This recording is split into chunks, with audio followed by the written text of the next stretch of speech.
고린도후서 9장 8절에서 15절 말씀 함께 같이 읽도록 하겠습니다.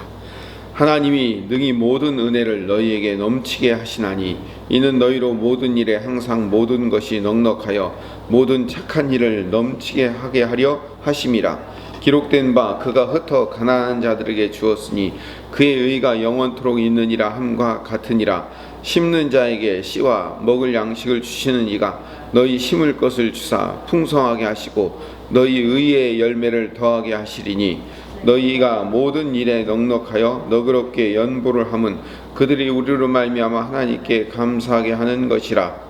이 봉사의 직무가 성도들의 부족한 것을 보충할 뿐 아니라 사람들이 하나님께 드리는 많은 감사로 말미암아 넘쳤느니라. 이 직무로 증거를 삼아 너희가 그리스도의 복음을 진실히 믿고 복종하는 것과 그들과 모든 사람을 섬기는 너희의 후한 연보로 말미암아 하나님께 영광을 돌리고 또 그들이 너희를 위하여 간구하며 하나님이 너희에게 주신 지극한 은혜로 말미암아 너희를 사모하느니라. 말할 수 없는 그의 은사로 말미암아 하나님께 감사하노라. 아멘. 성도를 섬기는 일, 즉 연보는 억지로 하는 것이 아니라 자원하는 마음으로 기쁘게 할 때 그게 복을 심는 것이며 복을 심는 자는 복을 거둔다는 이야기가 어제 1절부터 7절까지의 말씀입니다. 복의 통로의 원리죠. 계속해서 오늘 보면 8절에 이 전체를 정의합니다. 하나님께서 이웃을 돕고 선한 일을 하며 섬길 수 있는 은혜를 먼저 우리에게 주시는 거예요. 그래서 모든 은혜는 하나님으로부터 나옵니다. 모든 은혜가 하나님으로부터 능히 우리에게 넘치게 하셔서 그 넘치는 은혜를 베풀고 나눠줄 수 있도록 하신다는 거예요. 8절 말씀의 핵심은 이거예요. 넘치게 하시나니예요.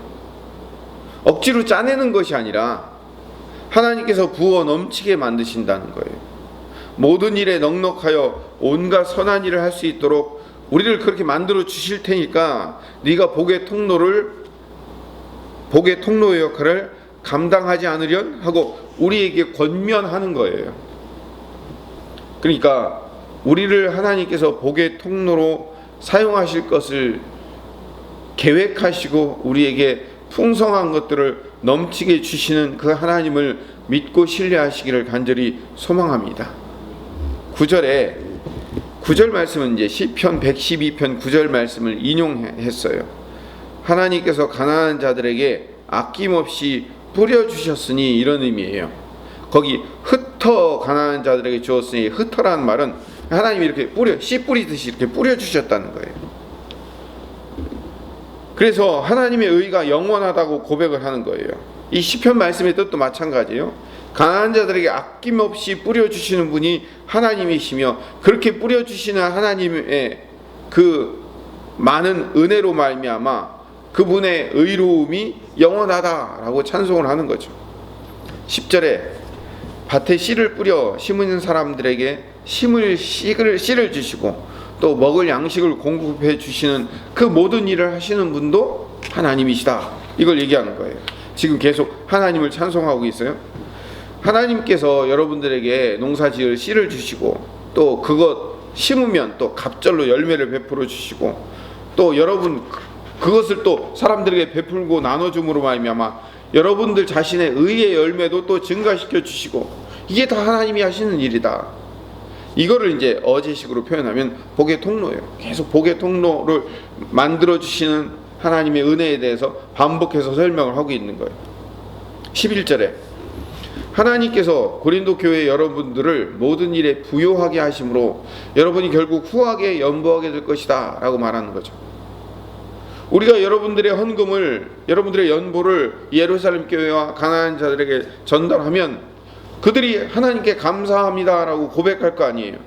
그러면 고린도 교인들의 연보로 말미암아 결국 많은 사람들이 하나님 앞에 감사할 수밖에 없는 상황을 만들게 되었으니 그게 고린도 교인들의 의가 아니냐라고 말하는 거죠. 그러니까 우리가 복의 통로 역할을 감당하면 사람들이 이거 하나님의 은혜입니다라고 감사함으로 말미암아 우리가 의의 통로가 된 거예요. 우리가 의의 열매를 맺은 거예요.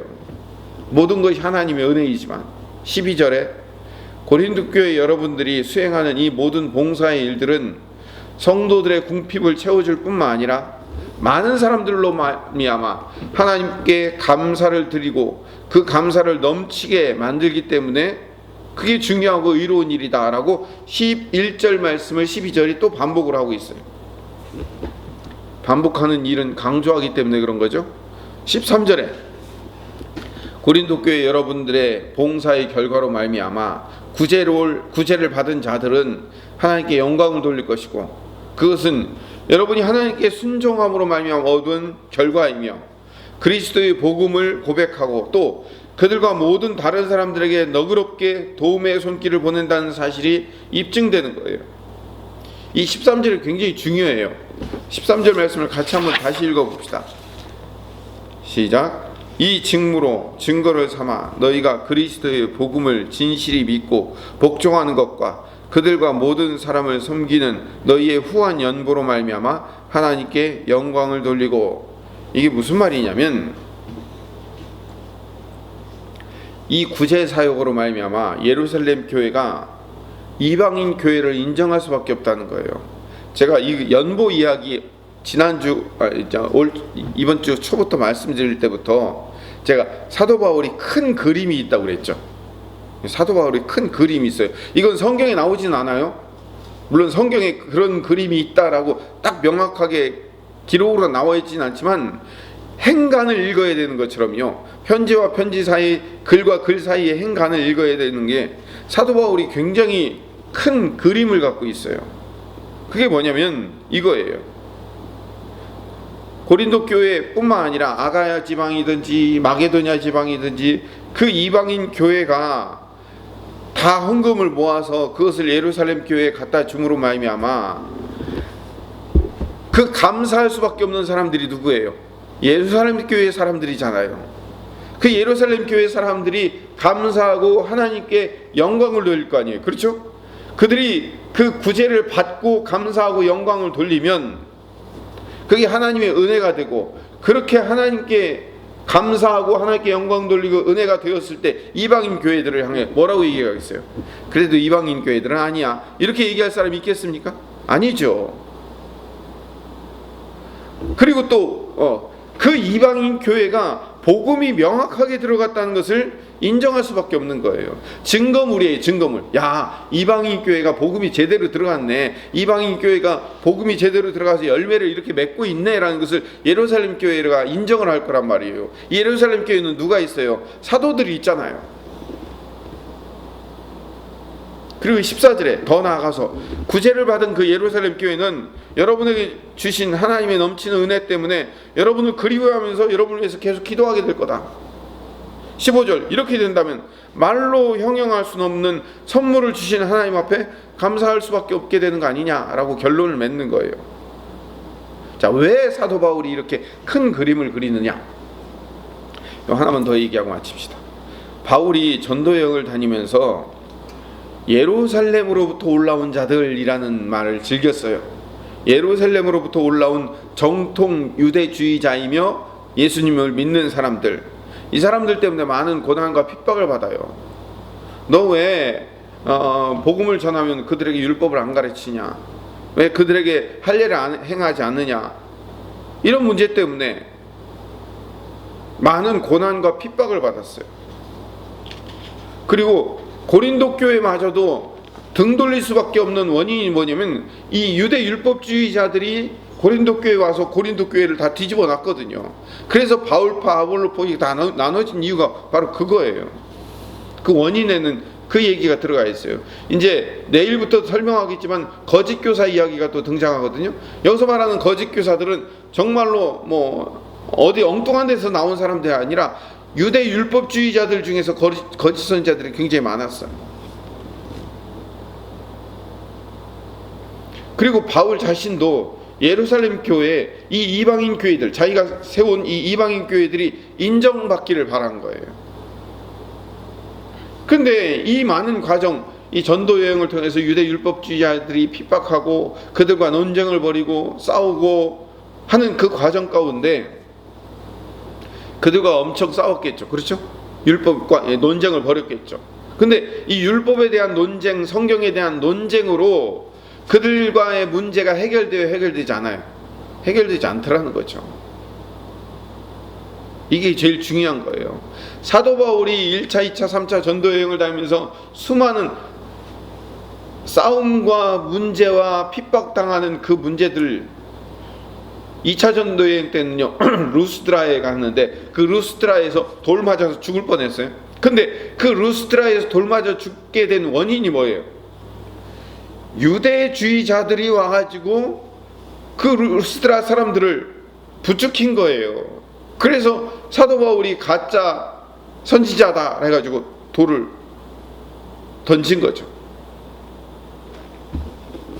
자, 이런 어려운 상황을 사도 바울이 어떻게 극복해야 되느냐?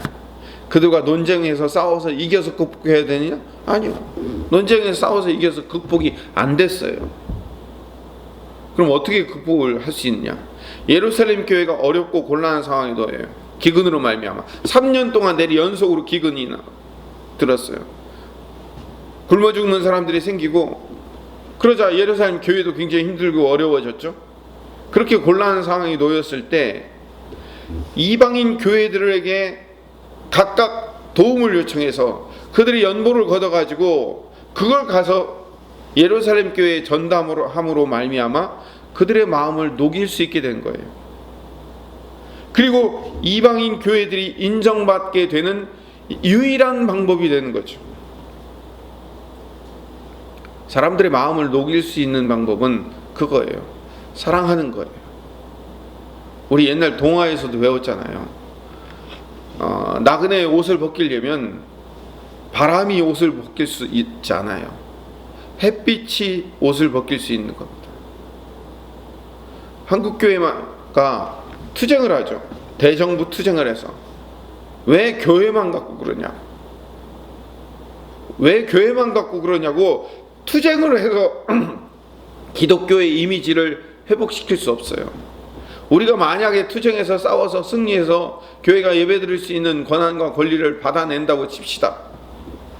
그렇게 됐을 때 교회가 인정받고 교회가 계속해서 전도를 할 수 있을까요? 아니, 그렇지 않아요. 하면 할수록 교회는 욕먹게 돼 있어요. 세상을 녹일 수 있는 유일한 방법은요, 우리가 그들에게 사랑을 베풀고 나눠주는 것밖에는 방법이 없습니다. 그 방법 이상도 이하도 없습니다. 우리 기독교가 회복되는 유일한 방법은 그 이웃사랑을 실천하는 것이 유일한 방법입니다. 이 방법을 늘 삶으로 실천함으로 말미암아 기독교가 가지고 있는 지금까지의 그 나쁜 이미지를 회복할 수 있는 하나님의 백성들이 되시기를 간절히 소망합니다. 지난 주일날 예배드리기 11시에 예배드리기 전에 10시 반쯤에 시청 공무원들이 나왔습니다. 계속해서 예배 시간에 10% 이하 참석하는지, 방역이 잘 되고 있는지, 손소독제를 비롯해서 여분의 마스크 그리고 소독제들 이런 것들이 다 잘 준비되어 있는지 체크하러 왔더라고요. 그래서 제가 말씀드렸습니다. 교회 때문에 많이 힘드시죠? 어려우시죠? 죄송합니다. 더 방역에 주의하겠습니다 라고 제가 말했어요. 그랬더니 직원 2분이 왔는데 이 직원 2분이 눈을 동그랗게 뜨고 깜짝 놀라. 교회 와서 이렇게 대접받기는 처음이라는 거예요. 이렇게 대접받기는 처음이라는 거예요.